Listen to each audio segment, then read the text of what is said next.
Welcome to the Industrial Talk Podcast with Scott McKenzie. Scott is a passionate industry professional dedicated to transferring cutting-edge, industry-focused innovations and trends while highlighting the men and women who keep the world moving. So put on your hard hat, grab your work boots, and let's go. All right, welcome to the Industrial Talk Podcast, a platform that is dedicated to celebrating industry heroes such as yourself. Because you are bold, you're brave, you dare greatly, you solve big doggone problems, and you're changing lives and you're changing the world each and every day. That is why this platform is here, and it is for you, and it is about celebrating what you do. All right, in the hot seat, we have a gentleman by the name of Jon Smith. Jon is his first name, Jon. He is the CEO at Hydromax USA, and we're going to be talking about subsurface infrastructure. And you're saying to yourself, Scott, whatever. You know, there's a lot of stuff underneath the ground, and over the years, over the years, we've just lost track. They've got technology that says, yep, I can map it. Let's get cracking. So when I was lineman a long time ago, we would call underground service alerts because there was stuff in the ground, and you just didn't put the auger in the ground and start digging. You just didn't. You had to make sure that where you're digging was free and clear of potential challenges. And over the years, I mean, you just, everything goes underground. And over the years, you got this big old massive infrastructure underground, and people just lose track of it. Some things are being used, some things are idle. Hydromax USA has a great solution for mapping that out. And if we're going to get optimization out of those assets, you better know what's underneath the ground and what's there and what doesn't exist, and be able to do it with a high level of confidence. It's important. It's important going forward. It's a big deal. I'm telling you, it's a big deal. All right, paper and pencil. Paper and pencil. All right, we're talking about IoT Solutions World Congress. I've talked about them. They're incredible. Incredible organization. Industrial Internet Consortium is associated with them. And we're talking about a digital summit. And boy, I'll tell you, with this pandemic, everything's sort of shifted. That innovation, that digital focus has just gone off the charts. All right, this is May 11th. May 12th of this month. And it's the Digital Summit, and we got a lot of stuff. Now, we're going to be hosting a side event. The Industrial Talk Podcast is hosting a side event on the 12th. And what it's about is about, go figure, the digital transformation of the utilities, the infrastructure, the grid. What are they doing? What is their digital transformation? We've got two incredible individuals on the panel. The first one is Phil Carey. He is a consultant, but has mad utility skills, been with Southern California Edison for many, many years, and he understands what is taking place and where this journey is taking utilities, not just in the United States, but all around the world. And the other gentleman is named Michael Bates. He's the general manager of energy at Intel Corporation. And I'll tell you, Intel wants to facilitate this. They see there's just things are changing. And innovation and technology is at its core. We need it. And those two gents right there, fantastic. Another thing, and this is way out a little ways, so just be mindful of it. We're going to be broadcasting from the Manufacturing and Technology Show. And this is in Cleveland, Ohio on November 9th through the 11th. And it's a hybrid event, and I'm looking out on their website, it's mfgtechshow.com. And they're pushing it. They're getting out there. There's, once again, here's this necessity to be able to do more with less. That is an innovation. That is a technology solution. And this particular event is put on to be able to highlight what's taking place in manufacturing and highlight what is happening in technology and manufacturing. So go out to mfgtechshow.com, find out more. Pretty cool stuff. I like what I do. I like being able to talk with real trailblazers and talk to individuals about how innovation, and you're an innovationist, how innovation is really transforming, making our lives better. It just is. So it's fantastic.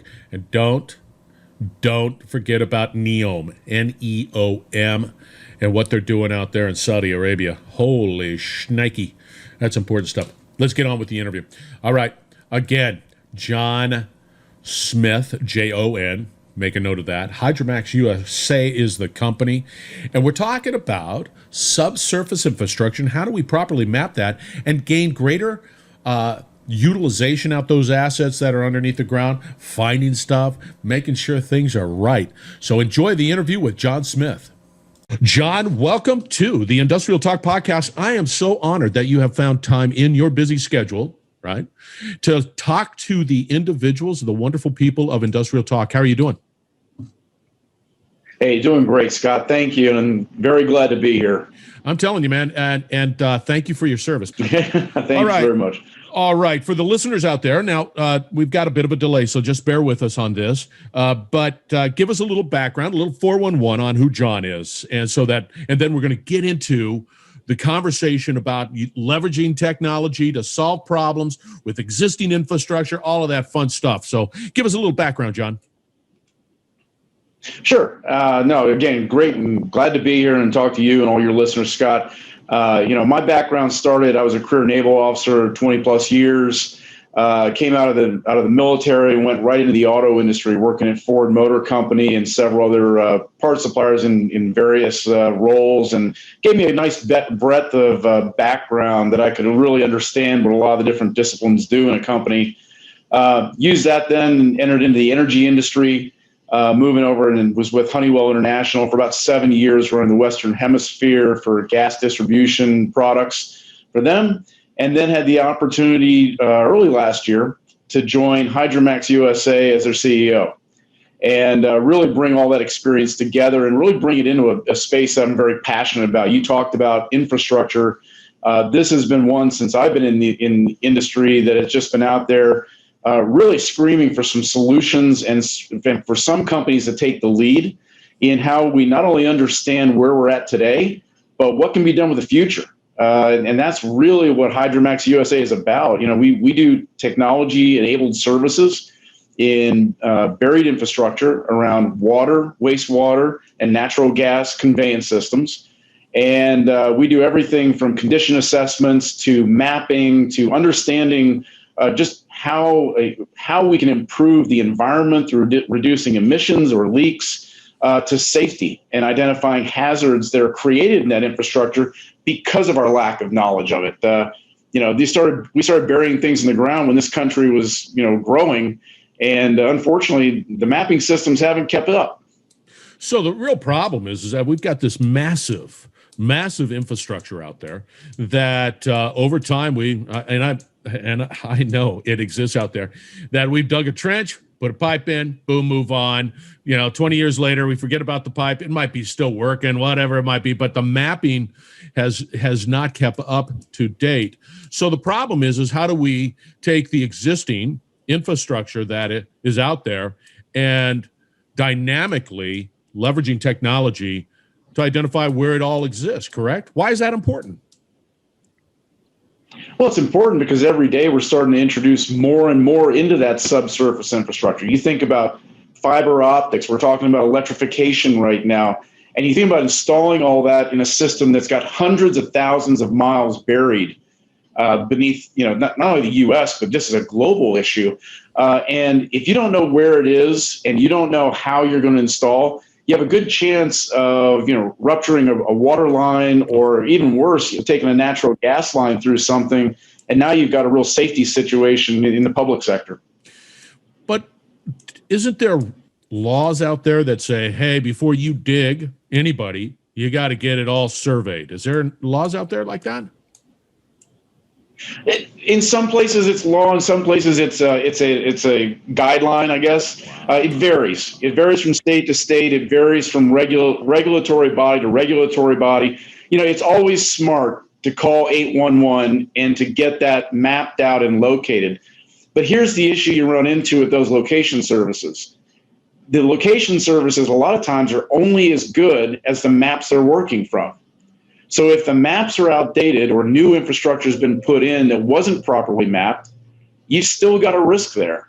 And so this is what every day we work with our customers and our partners in the industry to find out how can we increase the safety and really even public health. If you think about the water system, an intrusion in the water system could provide some sort of contamination. And especially today where people are working from home more, there's more demand on the infrastructure and new hazards. Recently, was reading an article about the hazard that, all these sanitary wipes that everyone's using to wipe everything down. A lot of people are putting them in the sewer system. And now what's happening is they're creating huge clogs. I mean, we're talking about some that have been, just enormous in main sewer lines. And so think about if that happens on a day when you're at home, you've got to work or your water's disrupted or your gas or your sewer system. It becomes a major issue real quick. That is a consequence that I did not think about, and I was not aware about it. And so here's the funny thing there, John, and it's not funny. It's just, you're spot on. You're looking at a situation where it is truly a health and safety focus. It has to be, right? It just has to be. Mm-hmm. And to be able to properly map that out, to identify the subsurface assets, whatever it might be, is important, and it's critical. So how do we do that? What's that solution? You got the problem. We understand the problem. What's the solution? What do we do?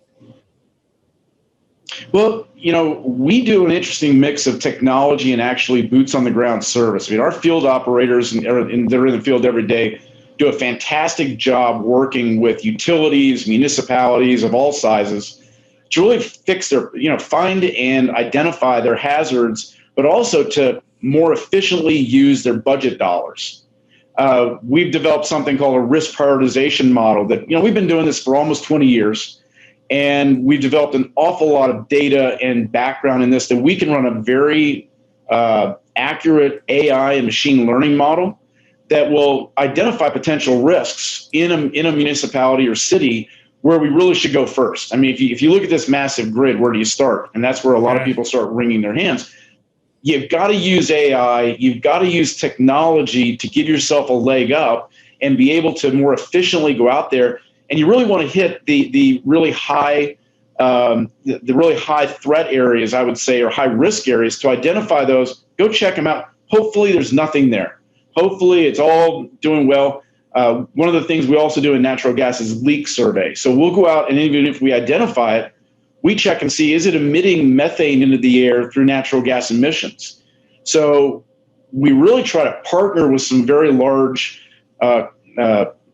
utilities and gas distribution companies to try and be part of their solution in carbon footprint reduction and how we can help prevent the environment from degrading and help them to be better corporate citizens in their community. So it's really a two-pronged attack, I'd say, on this, but it's one that we found a great need for across the country.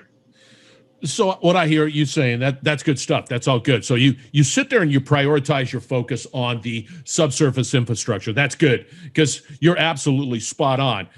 It seems like, everything is buried, right? So bury. Mm-hmm. And I got a question of accuracy. So let's say they engage your services and you're using technology that identifies and maps subsurface assets.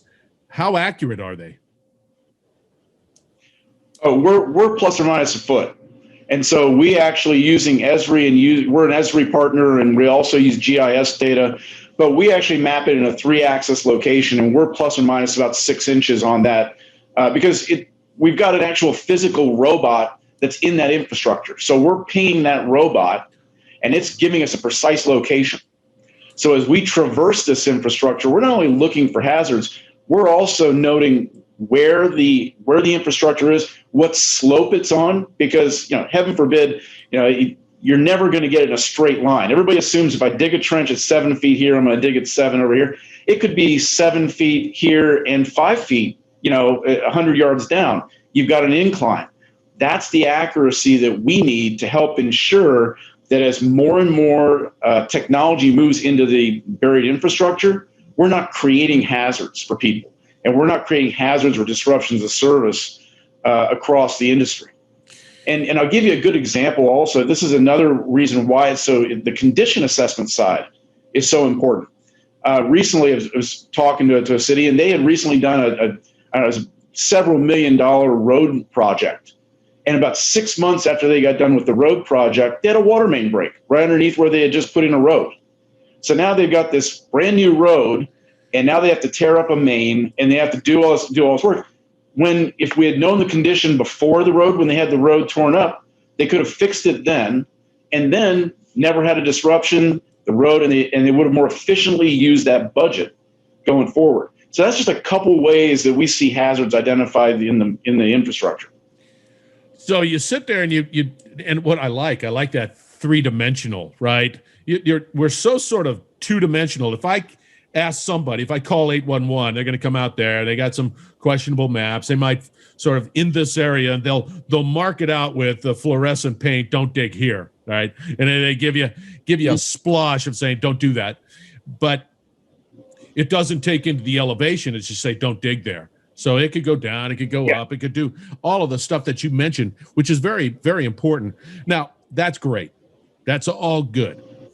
But you know as well as I do, it's hard to keep all of this stuff up to speed and accurate, right? You go in, you map it out, all good, all wonderful. Everybody's just having a grand old time, feeling good about themselves.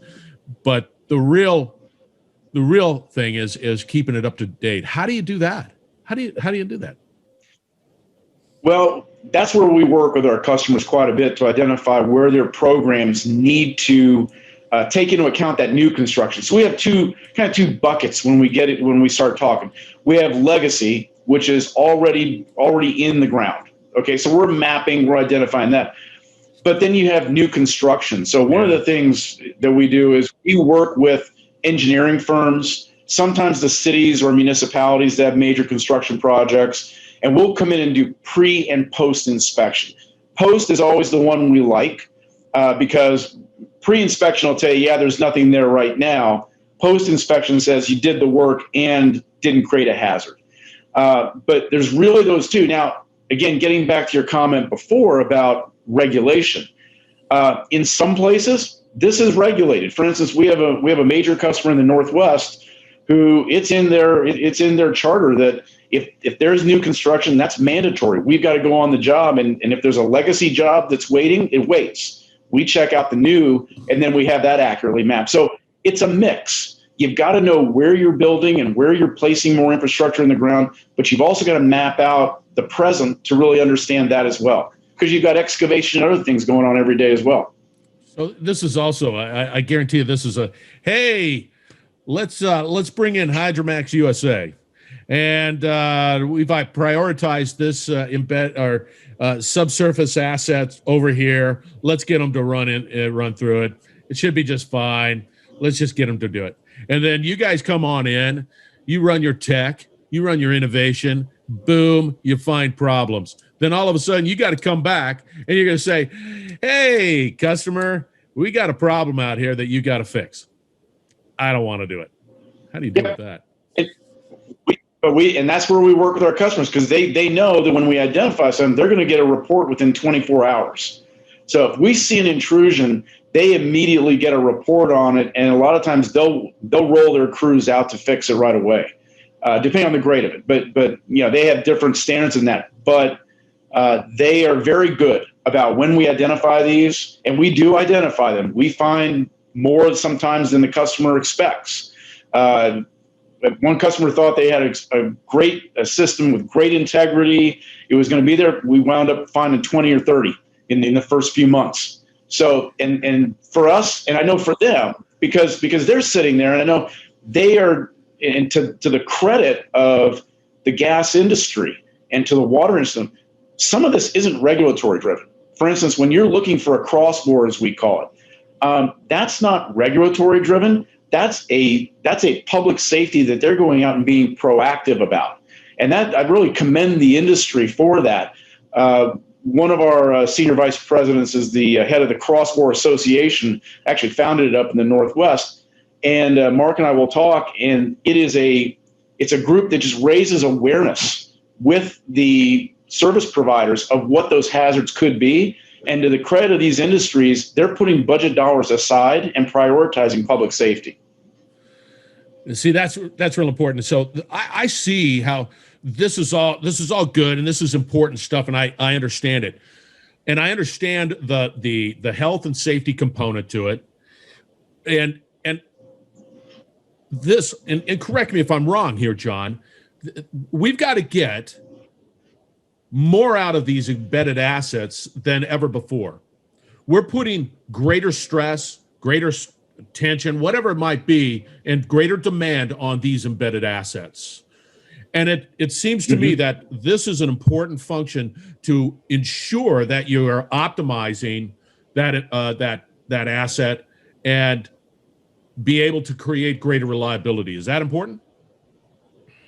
Yeah, more so ever than today. I mean, I think today and going forward, you had some residential assets before that, when families were home on the weekends or nights were being used. You had the industrial complex. Now you've got across the board where it's spread throughout the system now. So you're spot on. This system has been stressed to a point now where we really have to identify these things before they happen, because it's like your car. You can either get an oil change every 5,000 to 10,000 miles, or you can wait till 50,000 miles when it really seizes on you. Now you got to replace the engine. Which would you rather do from a budget standpoint? Yeah. And that's the way we really look at it. The really great thing, and the thing that I love about my position here, and that is our teams know this too. I mean, we have some very passionate, all the way down to our field operators, that take their jobs very seriously and are professional about it. And they know they're out there for two things: public health and safety, and improving, really the environment and protecting the environment. And I got to give a shout out to our teams, because every day they're doing things every day to keep people safe. So here is this global human component to what you guys are doing. I get it. We live in the United States. Here it is. All fine. I understand it. I see it. Been a part of it. But there are absolute communities around the world that need this solution. And it's older than ours. Yeah, absolutely. And that's where this industry is really starting to reach more outside the borders. And I think that's what's really fantastic for us, is that with our now our systems that we've developed that can operate independently, whether we don't have to perform the service. We can be your data management. We can add that in and run risk prioritization, run your whole data stream. It's something that transcends borders. And so as we look at partnering overseas, and we have partnered with some overseas technology to bring that to the States, but now we look at the ways we could partner outside also to provide our technology outside to help other areas of the world improve their living conditions as well. Huge. Absolutely huge. And you listeners out there, I just want to make sure that we impress upon you that there is subsurface infrastructure. It's everywhere. If you could actually see it with your eyes, you would just be absolutely stunned at how much exists underground and how much we depend on that particular infrastructure. Okay, John, we're going to have to wrap it up. How do I get a hold of you? HydromaxUSA.com. That's the best place to go to learn about us. We also have, I'm going to put one plug out there that we also have opportunities to join our team. We're recruiting nationally right now, and that's a great thing. We love bringing people on board and growing this team. So if people are interested in us, please reach out via our website. All right. That is exciting. That is exciting news. So here's a company that is growing, that is providing a service that we need going forward.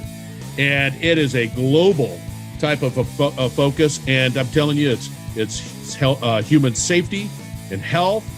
And boy, is it needed. Oh, Hydromax USA. That's the CEO right there. That's Jon Smith. That's good stuff. Thanks, man. You can see why I'm passionate about it, Scott. Even I'm all geeked out on it, man. All right, listeners, we're going to wrap it up on the other side. We're going to make sure that you understand how to get a hold of Jon, how to get a hold of Hydromax USA, and anything else that you can possibly imagine. Remember, just FYI, remember, they're looking for quality individuals to join their team. That's pretty damn cool. All right, Jon, thank you. All right. Thanks, Scott. Stay well. You're listening to the Industrial Talk Podcast Network.